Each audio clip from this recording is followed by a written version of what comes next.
شان کا عالم کیا ہے؟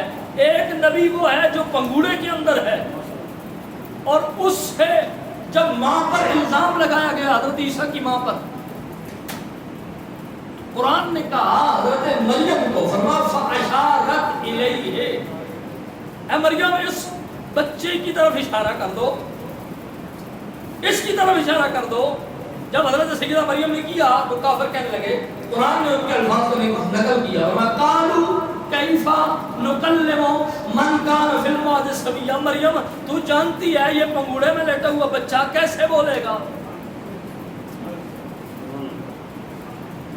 ان نہ سمجھو تو صرف بولنے کی بات کی تھی نا، ان کو پتہ نہیں تھا کہ یہ جو بچہ بولنے والا ہے نا، یہ صرف بولتا نہیں ہے، یہ بولتا بھی ہے، باتوں کو سمجھتا بھی ہے، اور سمجھ کر جس بات کا جو جواب بنتا ہے وہ جواب دیتا ہے، لیکن وہ پنگوڑے میں ہے۔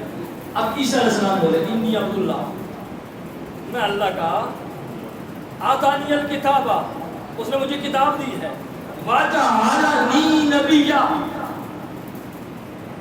میں نبی بنوں گا نہیں، نبی بن کے آیا،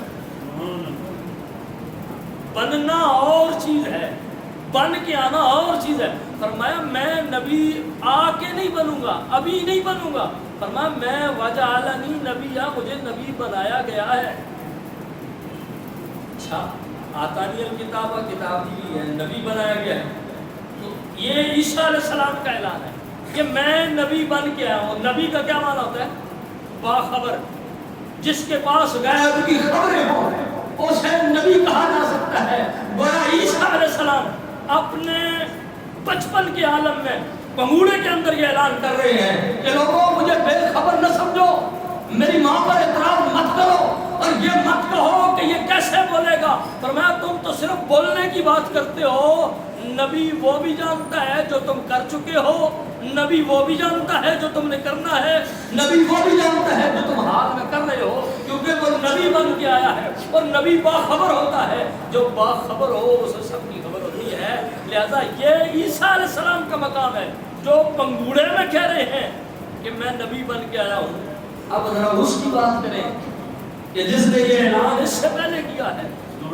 یہاں عیسیٰ علیہ السلام ماں کی پاکی کا اعلان، اپنے اللہ کی طرف سے رسول اور نبی ہونے کا اعلان، کتاب ملنے کا اعلان پنگوڑے میں کر رہے ہیں۔ ادھر حضرت عباس رضی اللہ تعالیٰ عنہ آئے، وہ کہنے لگے یا رسول اللہ میں آپ کو اس وقت دیکھنے کے لیے جب آپ بھی پنگوڑے میں تھے، اعلان ہے نا تو بات نبیوں کے پنگوڑے کی کر لیتے ہیں۔ کہا آپ اس وقت آپ کو دیکھنے کے لیے جب آپ پنگوڑے میں تھے۔ اور بعض محدثین نے یہ بات لکھی ہے سیر میں، اس وقت حضور سیدہ حلیمہ کے گھر تھے۔ میں یا رسول اللہ آپ پنگوڑے میں تھے اور میں آیا ہوں، رات کو چودھویں کا چاند چمک رہا تھا، جو میں بات بتانے لگا ہوں وہ اس کے آگے کی ہے۔ تو میں چودھویں کا چاند چمک رہا تھا، میں نے دیکھا یا رسول اللہ چاند معمول سے ہٹ کر حرکت کر رہا ہے، تو میں بڑا حیران ہوا کہ چاند کو کیا ہو گیا۔ پھر میں نے پنگوڑے کی طرف دیکھا تو آپ کی انگلی اٹھی ہوئی تھی، انگلی جس طرف جاتی تھی چاند اس طرف جا رہا تھا۔ یا رسول اللہ میں بڑا حیران ہوا کہ آپ کی انگلی کے اشارے کو چاند سمجھتا ہے، آپ کی انگلی کے اشارے کو چاند سمجھتا ہے۔ آپ میری بات کو سمجھے نہیں، آپ کی انگلی کے اشارے کو چاند سمجھتا ہے، اور جس کی انگلی اٹھ جائے چاند کی طرف، چاند سمجھنے لگ جاتا ہے، وہ نبی خود کتنا سمجھدار ہوگا، اس کی اپنی سمجھ کا عالم کیا ہوگا، اور ابھی ہے نبی کا بچپنا۔ حضور نے فرمایا چاچا اس سے بھی عجیب بات نہ بتاؤں، میں حضور نے کہا چاچا اس سے بھی اگلی خبر نہ دوں، تو اس لیے رہا ہے کہ میں پیدا ہو گیا۔ حضرت نے کہا تھا کہ چاند جھک جاتا جدھر انگلی اٹھاتے بعد میں، کیا ہی چلتا تھا اشاروں پر، کھلونا نور کا۔ اللہ نے صرف مصطفیٰ کو نور نہیں بنایا، بلکہ اللہ نے مصطفیٰ کو کھیلنے کے لیے جو کھلونے عطا کیے ہیں وہ بھی نور کے۔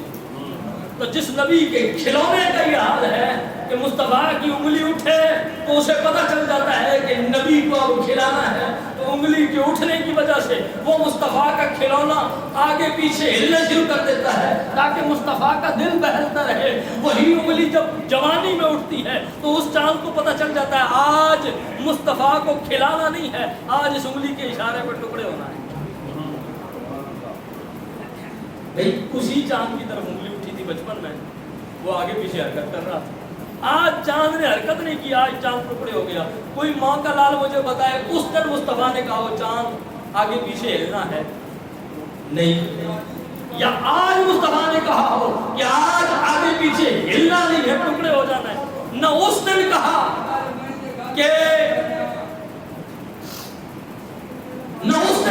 کہ ہلنا ہے، اور نہ آج کہا کہ ٹکڑے ہونا ہے. مصطفیٰ خاموش رہے. اس دن بھی انگلی اٹھائی، انگلی آج بھی اٹھی ہے، لیکن اس دن انگلی کو دیکھ کر چاند حرکت کر رہا ہے، آج انگلی کو دیکھ کر چاند ٹکڑے ہو رہا ہے. کیونکہ چاند مصطفیٰ کے دل کی جانتا ہے کہ دل مصطفیٰ کے اندر کیا ہے. اس دن یہ تھا کہ چاند مجھے کھلائے، تو چاند نے کھلانا شروع کر دیا. آج دل کے اندر تھا چاند ٹکڑے ہو جائے، چاند ٹکڑے ہو گیا. اور جو مصطفیٰ کے کھلونے ہیں اگر وہ دل کی جانتے ہیں، آمنہ کا لال دل کی کتنی جانتا ہو. تو کسی نے کہا تھا کہ آن نکلے تو خبر ہوتی ہے. میرے آقا کی غلاموں پہ نظر ہوتی ہے، اور آقا کے غلاموں میں کچھ ایسے بھی ہیں جن کی ہر رات مدینے میں بسر ہوتی ہے. حضرت عباس نے کہا کہ وہ چاند بات کو چاند ہل رہا تھا. فرمایا چاچا اگلی نہ بات بتاؤں. کہا بتائیں. فرمایا چاچا یہ تو کچھ بھی نہیں ہے، تو چاند کا ہلنا دیکھ رہا ہے نا. میں جب ماں کے پیٹ میں تھا، ابھی پیدا نہیں ہوا تھا، اللہ تقدیر کے قلم کو چلاتا تھا. تو تقدیر کا قلم جب چلتا تھا نا، تو اس قلم کے جو چلنے کی آواز ہوتی ہے، قلم لوہے محفوظ میں چلتا تھا، اس قلم کے چلنے کی آواز میں ماں کے پیٹ میں سن لیا کرتا تھا. دوستان محترم، یہی بتانا ہے کہ وہ عیسیٰ ہیں جو پنگوڑے میں اپنی نبوت کا اعلان کر رہے ہیں. یہ مصطفیٰ ہے، ماں کی پیٹ میں بھی تقدیر کا قلم عرش پر چلتا ہے، وہ اس کے چلنے کی آواز یہاں سنتا ہے. تو نبی اتنا باخبر ہوتا ہے. فرمایا یہ رسول، اس کی جو اتباع کرتے ہیں وہ رسول نبی ہے، اور نبی کا معنی ہوتا ہے جو باخبر ہو. اب یہیں سے پتہ چل گیا کہ حضور ان پڑھ ہیں یا باخبر ہیں. اور فرمایا الامی، وہ نبی کہ جس نے کسی سے کچھ نہیں پڑھا، اس کو اس کے رب نے سب کچھ پڑھا کے بھیجا. اور حضور کا یہ طریقہ مبارک تھا. حضور کتاب سے دیکھ کر نہیں پڑھتے تھے. یہ نہیں، یہ بات ذہن کے اندر ہے. کئی بندوں کی عادت ہوتی ہے، کئی حافظ ہوتے ہیں، وہ قرآن سے دیکھ کر نہیں پڑھتے. اب کیا کہا جائے، ان کو قرآن پڑھنا نہیں آتا، یہ ان پڑھ ہے؟ نہیں، آتا ہے، لیکن انہیں یاد اتنا ہے کہ انہیں دیکھنے کی ضرورت نہیں پڑتی. تو مصطفیٰ نے کبھی کتاب سے دیکھ کر نہیں پڑھا. اس کا یہ مطلب نہیں کہ پڑھنا نہیں آتا تھا. مصطفیٰ کو پڑھنا آتا تھا، لیکن رب نے یاد اتنا کرا دیا تھا کہ دیکھ کے پڑھنے کی ضرورت پیش نہیں آئی. مصطفیٰ نے کبھی اپنے ہاتھ سے لکھا نہیں. اور اس میں بھی بڑی محدثین نے حکمتیں بیان کی. ایک پڑھنا، دیکھ کر پڑھنے کی اور نہ لکھنے کی حکمت یہ بیان فرمائی ہے کہ اگر حضور ہاتھوں سے لکھنا شروع کر دیتے، اگر حضور خود جو ہے وہ کتاب سے دیکھ کر پڑھنا شروع کر دیتے، تو مکہ کے کافروں کا ایک اعتراض یہ بھی بن جاتا کہ یہ اپنے ہاتھوں سے قرآن لکھتا ہے. فرمایا بابو تجھے لکھنے کی ضرورت ہی نہیں ہے، تاکہ وہ جان لیں کہ جو لکھتا نہیں ہے پھر قرآن کہاں سے لاتا ہے. تو یہ قرآن کی شان ہے، یہ حضور کا مقام ہے. اور حضور لکھنا بھی جانتے ہیں، حضور پڑھنا بھی جانتے ہیں. اور حضور بلکہ ایک صحابی تھے، اب غالباً حضرت معاویہ رضی اللہ تعالیٰ عنہ یا کوئی اور صحابی ہیں، وہ کاتب وحی تھے. یہ تو کہتا ہے نا جی حضور کے وہ صحابہ لکھتے رہے، غلط غلط لکھتے رہے، حضور نے بتایا کوئی نہیں، کیونکہ حضور کو پتہ نہیں تھا. میں پتا تھا، وہ حضور نے تو یہاں تک بتایا کہ الف کو اس طرح باریک کرنا ہے، وہ صحابی لکھ رہے تھے. اب حضور ان کو لکھنے کا طریقہ بتا رہے ہیں. حضور فرماتے وہ پوری تفصیلی حدیث ہے، کوئی بات نہیں. حضور نے فرمایا الف اس طرح لکھنا ہے، کاف کی کش اس طرح ڈالنی ہے، میم کی مروڑی اس طرح بنانی ہے. یہ ساری حدیث کے الفاظ ہیں. میم کی مروڑی اس طرح بنانی ہے، اور جب میم بناؤ تو میم کا جو نقطہ ہے اس کو اندر سے خالی نہیں رکھنا، بھرنا ہے. میم کی کش نیچے جو بنائی جاتی ہے وہ اس طرح بنانی. جو نبی اتنا جانتا ہے اسے لکھنا نہیں آتا، وہ پڑھنا نہیں جانتا. یہ بات ضرور ہے کہ حضور نے دنیا میں کسی سے آ کے نہیں پڑھا. حضور کا دنیا میں استاد کوئی نہیں ہے. جو کچھ پڑھ کے آئے ہیں، الرحمن علم القرآن خلق الانسان علمہ البیان. رحمان وہ ہے جس نے محبوب کو قرآن سکھایا. رحمان وہ ہے جس نے محبوب. اور اس کی بھی ایک وجہ ہے کہ حضور کا ادھر آ کے کسی سے نہ پڑھنا سیکھنا نہ لکھنا سیکھنا، اس کی وجہ ہے اس کی وجہ یہ ہے کہ اگر حضور ادھر آ کے کسی سے پڑھتے، حضور ادھر آ کے کسی سے لکھنا سیکھتے، تو وہ جس سے سیکھتے نا وہ حضور کا استاد بن جاتا، جس سے حضور پڑھتے وہ استاد بن جاتا، اور حضور اس کے شاگرد کہلاتے۔ فرمایا محبوب تجھے شاگرد بنا کے تھوڑا بھیجا ہے، انما بعثت معلما، تجھے استاد بنا کے بھیجا ہے، تو کسی کا شاگرد بننے کے لیے نہیں آیا بلکہ سب تیرا شاگرد بنایا ہے۔ اس لیے تو جو کچھ پڑھے گا مجھ سے پڑھے گا، ساری کائنات جو پڑھے گی وہ تجھ سے پڑھے گی۔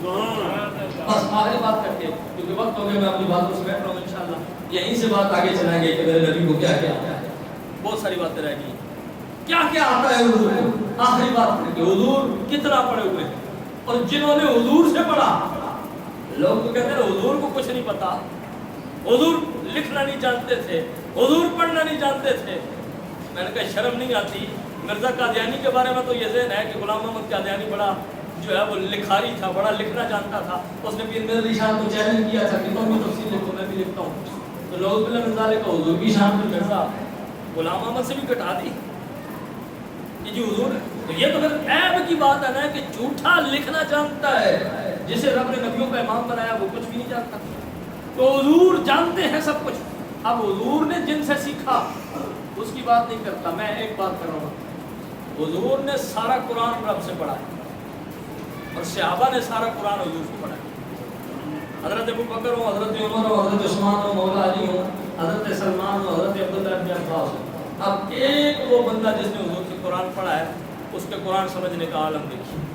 حضرت عبداللہ بن عباس فرماتے ہیں، امام سیوطی نے اس بات کو الاتقان کے اندر نقل کیا، اور امام سیوطی کے حوالے سے میں بتاتا رہتا ہوں، کوئی عام بندہ نہیں ہے جاگتے ہوئے 72 مرتبہ حضور کا دیدار کیا ہے۔ امام سیوطی لکھتے ہیں، آپ فرماتے ہیں، حضرت عبداللہ بن عباس فرماتے ہیں، لو دا لی اکال بعیر لوجدتہ فی کتاب اللہ تعالی، کہ اللہ نے مصطفیٰ کے پاس پڑھنے کے صدقے سے اتنا علم دیا ہے، اتنا علم دیا ہے کہ اگر میرے اونٹ کی نکیل بھی گم ہو جاتی ہے میں قرآن کھول کے بیٹھ جاتا ہوں، مجھے میرے اونٹ کی نکیل بھی مل جاتی ہے۔ یہ ان کا علم ہے جنہوں نے مصطفیٰ سے پڑھا ہے۔ تم کہتے ہو کہ انہیں خود کچھ نہیں آتا تھا، تو جنہوں نے مصطفیٰ سے پڑھا اگر ان کے علم کا یہ حال ہے، اگر شاگرد جو ہے نا وہ لائق ہو، جس کے اندر استاد کی بڑی تعریف ہوتی ہے کہ استاد بڑا قابل تھا۔